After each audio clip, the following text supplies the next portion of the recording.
Nous sommes au marché des Enfants Rouges à Paris, entre République et le Marais, dans un des quartiers les plus chers de France.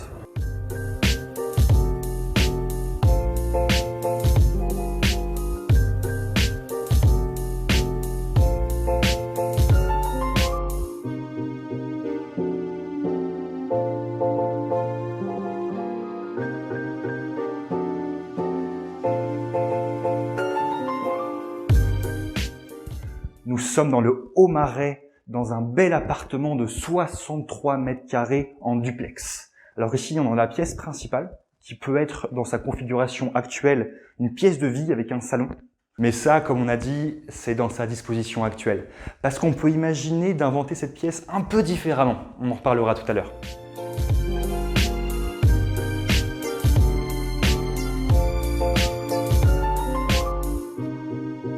Alors nous sommes dans la cuisine qui est de grande taille. Aujourd'hui, elle est disposée avec tout ce dont nous avons besoin dans une cuisine moderne sur le mur le plus long et le reste est vide. Donc il y aurait la place pour une table ici à côté de la fenêtre, mais il y aurait aussi la place pour remodeler complètement la cuisine ou transformer la cuisine en quelque chose d'autre dont on parlera tout à l'heure.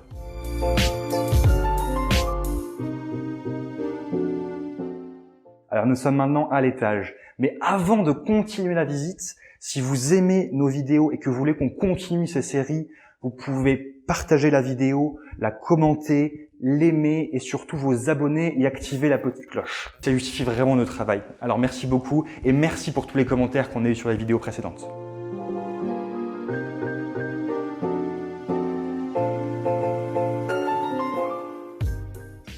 Donc nous sommes dans la chambre avec Frédéric Best-Taverne, l'agent immobilier de ce très beau lieu qu'on vous invite à aller contacter si vous voulez aller le visiter vous-même. Alors cet appartement a 2 chambres, mais pour l'instant celle-ci est la vraie, réelle chambre. On verra l'autre juste après, mais déjà mesurons celle-là.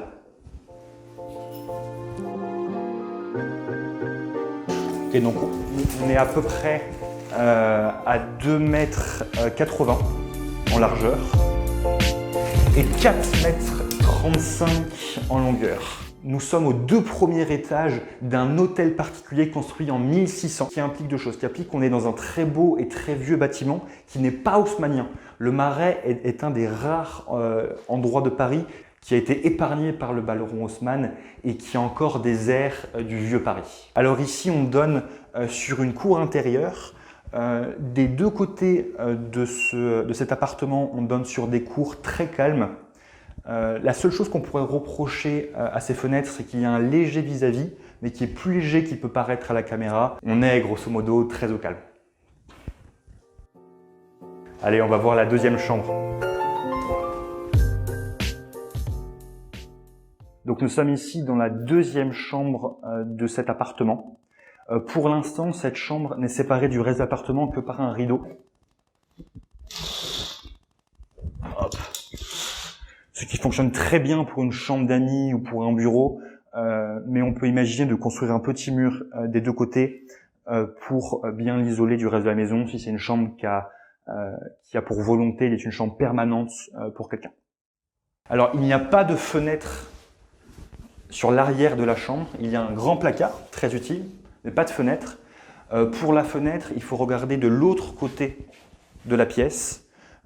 Et pour cette raison, on pourrait imaginer ici, si on voulait construire un mur vitré ou une fenêtre intérieure qui permettrait d'avoir la lumière du jour qui atteint la chambre. Alors pour compléter ce deuxième étage, nous avons la salle de bain, donc avec les toilettes, le lavabo et la baignoire.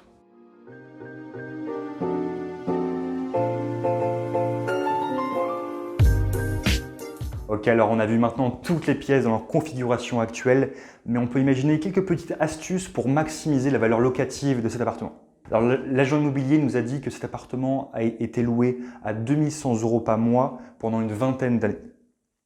Aujourd'hui, les loyers pourraient être un peu supérieurs et la valeur locative moyenne du quartier amènerait les loyers à peu près 2 400 €. Maintenant, on pourrait imaginer différentes astuces pour améliorer encore plus la valeur locative de ce bien. La première astuce pourrait être dans cette pièce. Je pense que cette pièce est à modifier et 2 solutions peuvent s'offrir à nous.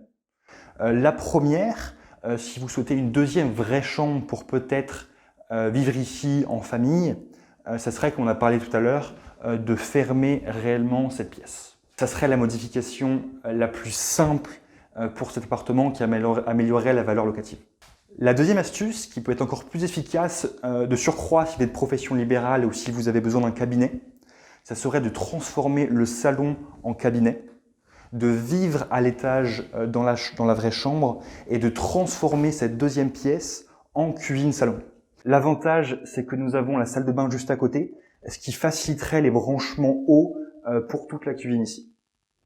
Alors, qu'est-ce qu'on pourrait faire de la cuisine actuelle? On pourrait la transformer en un petit studio qui pourrait être loué à part et par lequel on pourrait accéder via la cour.